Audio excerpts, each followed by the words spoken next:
तो बिहार में जीत किस तरह से हुई, भारतीय जनता पार्टी के प्रधानमंत्री ने उसके पूरे पत्ते खोले।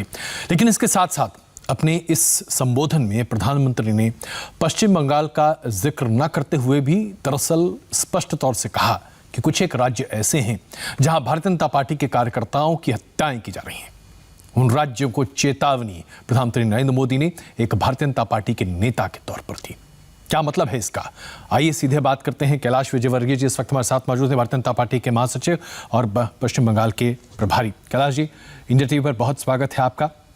प्रधानमंत्री जी के कल के संबोधन के साथ स्पष्ट हो गया धन्यवाद कि अब भारतीय जनता पार्टी का लक्ष्य बंगाल में अपनी सरकार बनाना है। क्या रणनीति है और कैसे यह प्राइम फोकस है आपके लिए? देखिए, बंगाल में जिस तरह की अराजकता है, कटमनी है, वहाँ पर हिंसा की राजनीति है और विपक्ष के कार्यकर्ताओं की हत्या हो रही है। विशेषकर केंद्र की योजना आम जनता तक नहीं पहुँच पा रही, उसमें भी कमीशन हो लिया जा रहा है जी। लोगों में ममता जी के प्रति बहुत आक्रोश है और इसलिए भारतीय जनता पार्टी का काम भी बढ़ रहा है और जैसे जैसे काम बढ़ रहा है वैसे ममता जी की पार्टी हिंसक होती जा रही है। अभी तक हमारे 125 से ज़्यादा कार्यकर्ताओं की हत्या हो गई है। कल भी एक कार्यकर्ता का मर्डर हुआ है। तो अल्टरनेट डे हमारे कार्यकर्ताओं के साथ हत्या हो रही है। तो ये एक बड़ी चिंता वाली बात है और कल इसीलिए प्रधानमंत्री जी ने कहा कि लोकतंत्र में हिंसा को कोई स्थान नहीं है जी, और जनता इसको कभी पसंद नहीं करती। और प्रधानमंत्री जी ने बहुत साफ शब्दों में कहा कि दीवारों पे लिखा हुआ है कि इस प्रकार की राजनीति जनता पसंद नहीं करती और जनता जवाब भी देगी। कैलाश जी, प्रधानमंत्री जी की शब्द तो अपने आप में बड़े स्पष्ट हैं, लेकिन अगर मैं खुद आपकी भूमिका पर चर्चा करूं, आप लगातार बंगाल में कार्यरत रहे हैं, विरोध प्रदर्शन में सक्रिय भूमिका आप निभाते रहे हैं, गिरफ्तारियां आप दे रहे हैं, हर तरह से आप पूरी कोशिश कर रहे हैं कि राज्य में, बंगाल में भारतीय जनता पार्टी का वर्चस्व हो। आपका दावा है कि आप 200 से ज्यादा सीटें जीतेंगे। कैसे ये सब संभव कर पाएंगे आप? नहीं, मैं पिछले 6 वर्षों से बंगाल के एक एक जिले में गया हूं। हमने वहां संगठन की रचना की है, मंडल में, शक्ति केंद्र में, और लगभग 78,000 वहां पर पोलिंग बूथ है, जिसमें हमारे पास 55,000 पोलिंग बूथ पर हमारी टीम बन गई है जी। और आने वाले समय में हम कोशिश करेंगे कि 100% पोलिंग बूथ पे हमारे कार्यकर्ताओं की टीम बने। तो हमारा संगठन का जो पेनिट्रेशन है वो नीचे तक हो गया है और इसीलिए जो घबराहट है ममता जी को वो इसी बात के लिए हो रही है और इसीलिए वो हिंसक होते जा रही है। कैलाश जी, हम जानते हैं कि पश्चिम बंगाल में दरअसल काडर बेस्ड राजनीति की नींव वामपंथी दलों ने रखी थी। उसके बाद ममता बनर्जी की सरकार आई और शायद बड़े पैमाने पर वामपंथी दलों का वो काडर ममता बनर्जी के टीएमसी के साथ जुड़ गया। तो क्या आज उस काडर का मुकाबला करने के लिए आप पूरे तरीके से तैयार हैं? क्योंकि जिस तरह से ममता बनर्जी की राजनीति पिछले 10 साल की रही है, वो प्रदर्शित करती है कि वो अपने आसपास किसी भी विरोधी को खड़ा भी नहीं होने देती।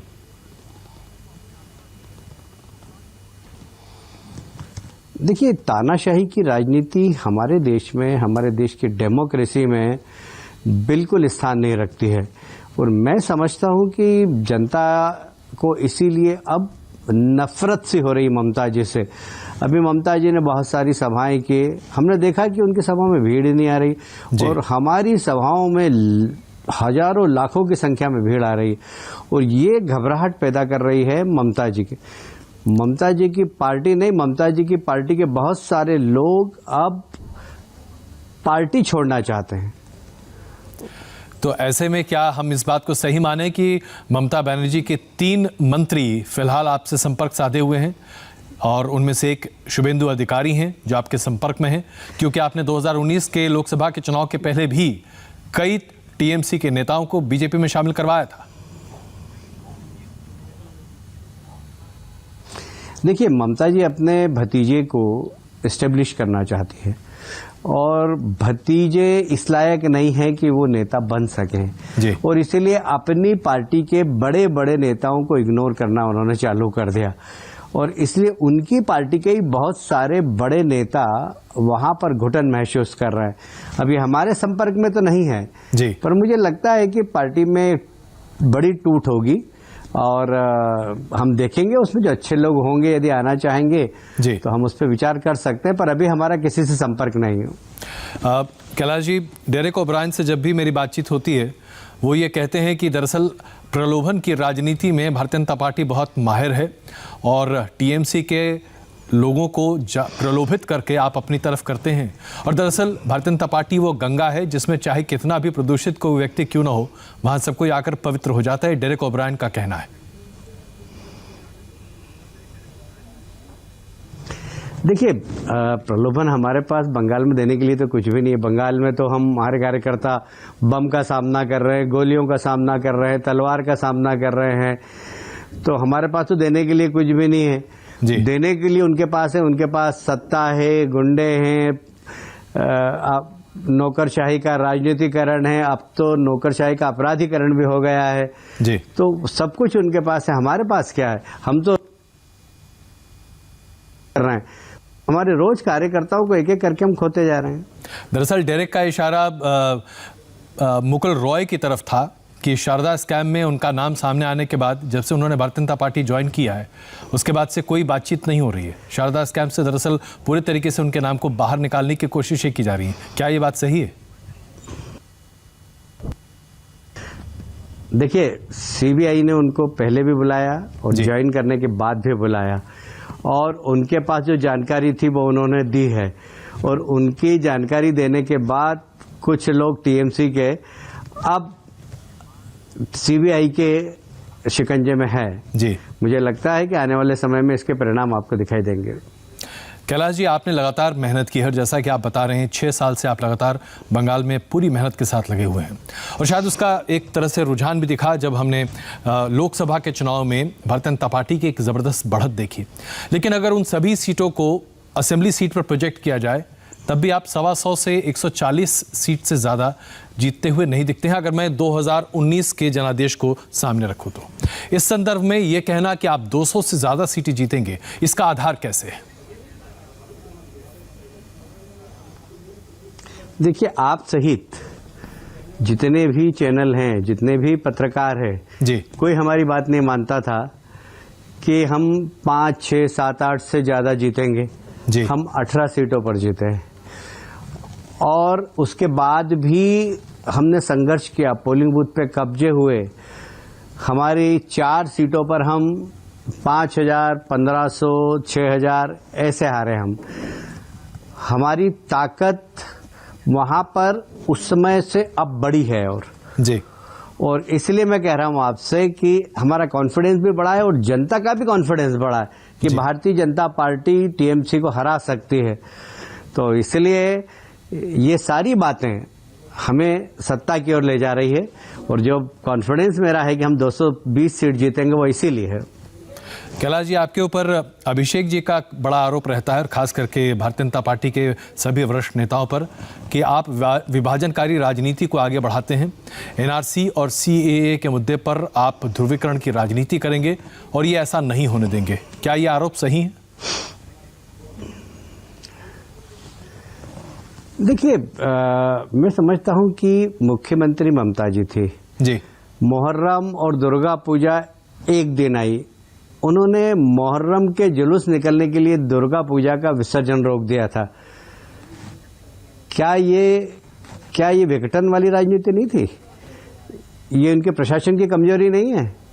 यदि मेरे जैसा व्यक्ति कोई होता तो कहता है कि ठीक है, मुहर्रम का जुलूस भी निकालो और दुर्गा पूजा भी निकालो, देखता हूं किसकी माँ ने दूध पिलाया है जो लॉ एंड ऑर्डर बिगाड़े। जी। इसे कहते हैं प्रशासन जी। पर तुष्टिकरण की नीति, मुस्लिम को खुश करने के लिए मुहर्रम का जुलूस निकलने दिया और दुर्गा पूजा को रोका। हाईकोर्ट ने परमिशन दी, फिर हाईकोर्ट की परमिशन से दुर्गा विसर्जन हुआ। आप समझ सकते हैं कौन विभाजनकारी राजनीति कर रहा? हम कर रहे हैं। तो ये जो आरोप बार बार आपके ऊपर लगाए जाते हैं, सीए का सवाल है। जी जी जी, प्लीज बताइए। जहां तक सीए का सवाल है तो लोकसभा में बिल पारित हुआ है और वो सारे देश के लिए हुआ, सिर्फ बंगाल के लिए थोड़ी हुआ। वे सब लोग जो वहां पर प्रताड़ित हो रहे धर्म के नाम पर, बांग्लादेश में, पाकिस्तान में, अफगानिस्तान में, उनको नागरिकता देना, तो ये तो पार्लियामेंट ने बिल पारित किया है और उसके आधार पर यदि बंगाल के लोगों को हम नागरिकता देने की कार्रवाई करेंगे जी, तो इसको आप क्या विघटनकारी राजनीति मारेंगे? तो फिर ये आरोप क्यों लगाए जाते हैं आपके ऊपर टीएमसी के द्वारा कि आप दरअसल एनआरसी का डर दिखाकर वोट बैंक की राजनीति कर रहे हैं? क्या एनआरसी वाकई में एक हथियार है जो इस्तेमाल किया जाएगा? क्योंकि एनआरसी तो बहुत सीमित पर्पस के लिए, सिर्फ असम के लिए है, बंगाल में उसे लागू करने की तो कोई चर्चा भी नहीं है। देखिए, एनआरसी के बारे में बंगाल में कोई चर्चा नहीं है। एनआरसी सिर्फ सुप्रीम कोर्ट के डिसीजन पर असम में लागू हुई थी जी। बंगाल के अंदर सिर्फ सीएए है। नागरिकता देना उन लोगों को जो बंगाल में आ चुके हैं बांग्लादेश से और पाकिस्तान से, अभी तक उन्हें सिटीजनशिप नहीं मिली, उनको सिटीजनशिप देना जी। ये काम है। और मैं समझता हूं कि ये तो पार्लियामेंट ने बिल पारित किया है, उसके अंतर्गत हो रहा है, सिर्फ बंगाल के लिए नहीं, सारे देश के लिए। कैलाश जी, तुष्टीकरण की राजनीति के आरोप ममता बनर्जी पर भारतीय जनता पार्टी लगातार लगाती रही, कई तरह से आपने उसे प्रमाणिक भी किया, साबित भी किया, लेकिन क्या आपको लगता है कि इसका जरा सा भी असर टीएमसी पर और ममता बनर्जी के प्रशासन पर हो रहा है, या तुष्टीकरण की राजनीति आज भी जबरदस्त तरीके से खेली जा रही है? देखिए, असर तो हुआ है। पहले पूरे बंगाल के अंदर फोटो लगते थे ममता जी के नमाज पढ़ते हुए, अब तो वो जय श्री राम बोलने लग गई हैं जी। अब तो दुर्गा जी के श्लोक बोल रही हैं जी। बंगाल के नेता है एक फिराद हकीम, वो मंच पर जय श्री राम बोल रहे हैं जी। तो असर तो हो रहा है, नहीं तो पहले इंशाअल्लाह इंशाअल्लाह ही निकलता था। तो यानी कि आप बदलाव ला रहे हैं बंगाल में, और ये बदलाव सकारात्मक होगा? निश्चित रूप से होगा। कैलाश जी, बहुत धन्यवाद इंडिया टीवी के साथ अपने राय साझा करने के लिए और तमाम बातों पर एक तरह से बेबाकी से अपनी बातों को रखने के लिए बहुत धन्यवाद। और हम यहाँ पर एक छोटा सा ब्रेक ले रहे हैं। ब्रेक के बाद देश और दुनिया की 100 बड़ी खबरें सिर्फ 10 मिनट में।